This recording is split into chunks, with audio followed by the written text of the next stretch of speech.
kami akan membentangkan sedikit tentang teori Erik Erikson, iaitu perkembangan sosio-emosi. Teori ini menekankan tentang kepentingan hubungan sosial antara kanak-kanak dengan individu-individu di persekitarannya. Teori Erik Erikson menekankan 5 prinsip utama. Antaranya ialah setiap individu mempunyai keperluan asas yang sama. Terusnya, perkembangan individu bergantung kepada tindak balas individu terhadap keperluan asas mereka. Yang ketiga ialah perkembangan individu mengikut tahap-tahap perkembangan tertentu. Seterusnya ialah setiap tahap mempunyai konflik dan konflik tersebut perlulah diatasi supaya ia dapat berfungsi dengan baik. Akhir sekali, kegagalan mengatasi konflik akan menjejaskan perkembangan setiap individu. Terdapat 8 tahap perkembangan yang diutarakan oleh Erik Erikson. Antaranya ialah percaya lawan tidak percaya. Kedua, autonomi melawan sangsi atau malu. Yang ketiga ialah inisiatif melawan rasa bersalah. Dan keempat ialah kecekapan melawan rasa rendah diri. Yang kelima ialah identiti melawan kekeliruan peranan. Yang keenam ialah intim lawan pengasingan. Yang ketujuh, generativity lawan stagnasi. Dan yang terakhir ialah kesepaduan lawan putus asa. Pada peringkat pertama iaitu peringkat percaya lawan tidak percaya. Pada peringkat ini, bayi mula belajar untuk mempercayai dan tidak mempercayai orang sekelilingnya. Hal ini kerana kepercayaan bayi akan wujud sekiranya bayi mendapatkan penjagaan yang baik seperti bayi dijaga oleh ibunya sendiri. Pembentukan rasa percaya bayi terhadap seseorang berdasarkan kualiti penjagaan terhadapnya. Sekiranya kualiti penjagaan terhadap bayi kurang baik, emosi bayi terganggu dan menyebabkan rasa percaya bayi terhadap persekitarannya hilang, sekaligus melahirkan rasa takut dalam diri bayi tersebut. Seterusnya pada peringkat kedua iaitu autonomi lawan rasa malu atau sangsi. Peringkat ini tertumpu kepada pembentukan keyakinan diri dalam diri kanak-kanak. Mereka juga telah mula berkeinginan untuk melakukan pergerakan secara bebas dan mula berdikari. Oleh itu, ibu bapa haruslah menggalakkan kanak-kanak berdikari kerana dapat menimbulkan rasa yakin dalam diri mereka.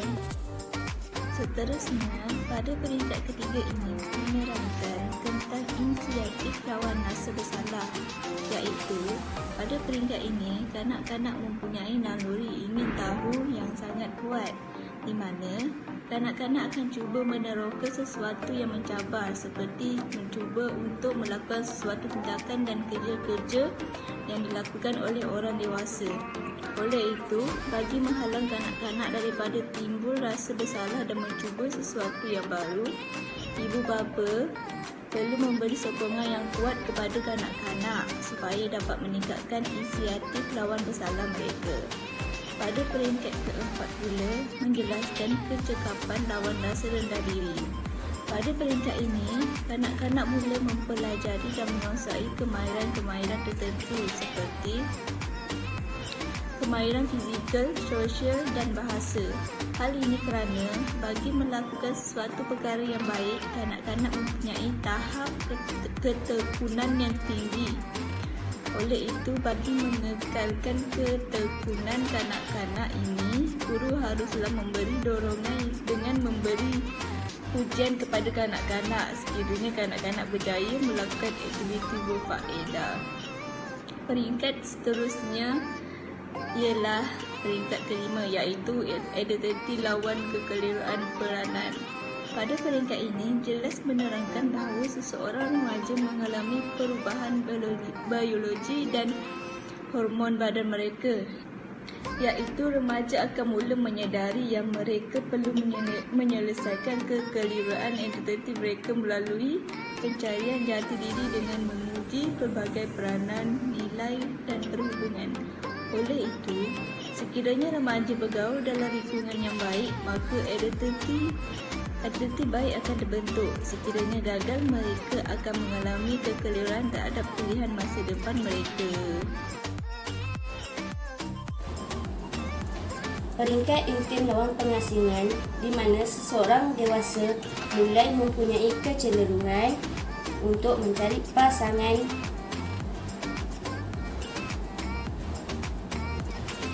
dan mendirikan rumah tangga. Ini membolehkan mereka berkongsi hidup dan mencapai kemesraan. Sebaliknya, individu yang tidak mengalami pengalaman ini akan berasa sunyi. Erikson berpendapat bahawa peringkat ini ialah masa perubahan dan transisi yang memberikan peluang kepada seseorang untuk membina hubungan interpersonal yang akrab.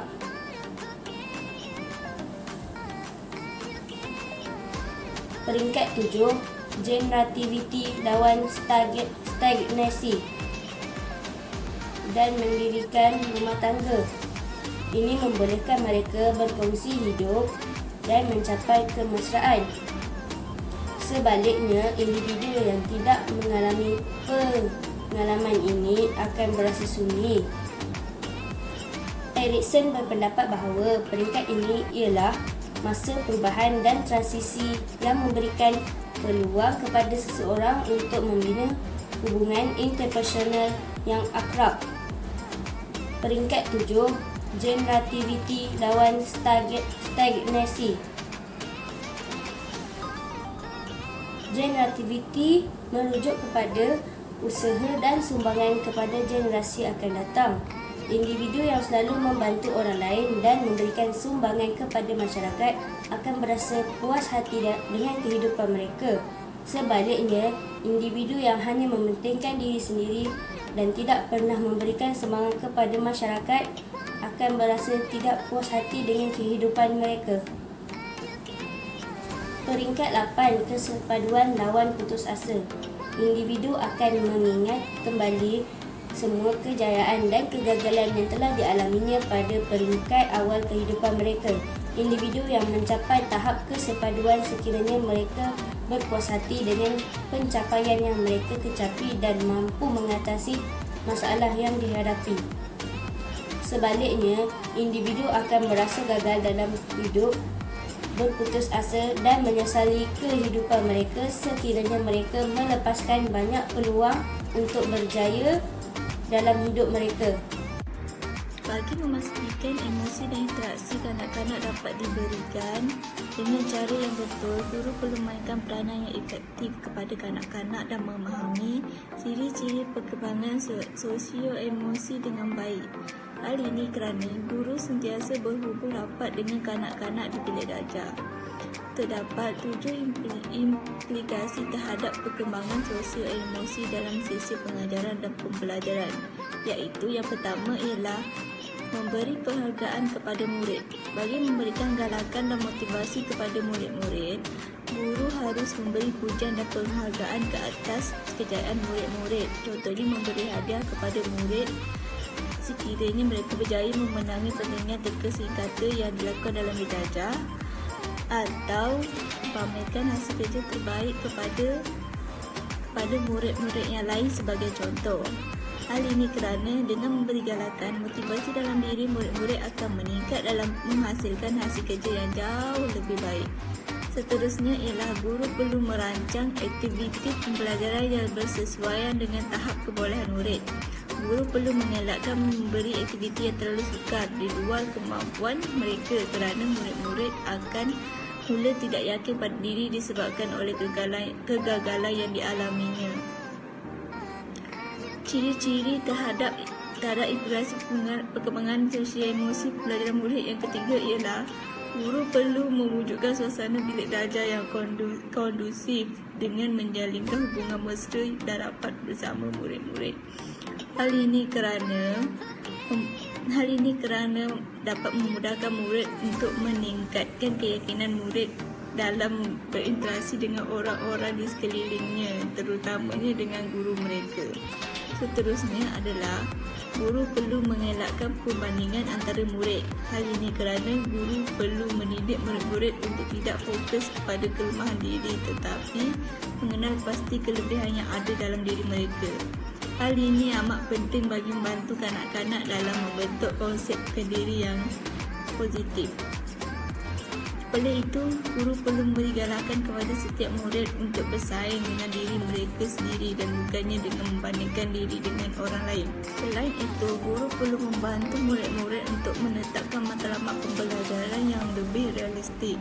Hal ini kerana bagi memastikan murid mampu mencapai matlamat yang bersesuaian dengan potensi yang ditetapkan bagi mengurangkan kegagalan murid dalam pembelajaran.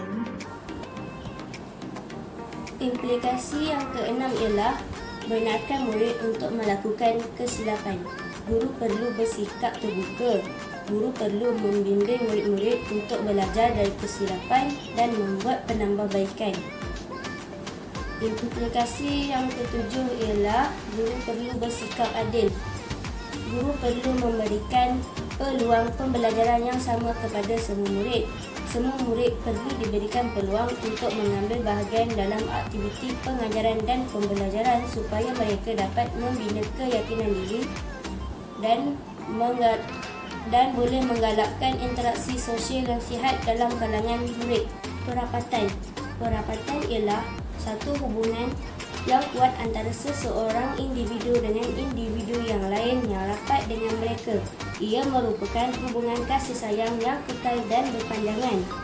Ia berfungsi untuk memberi rasa selamat, selesa dan seronok kepada seseorang dalam perhubungan dengan individu yang lain.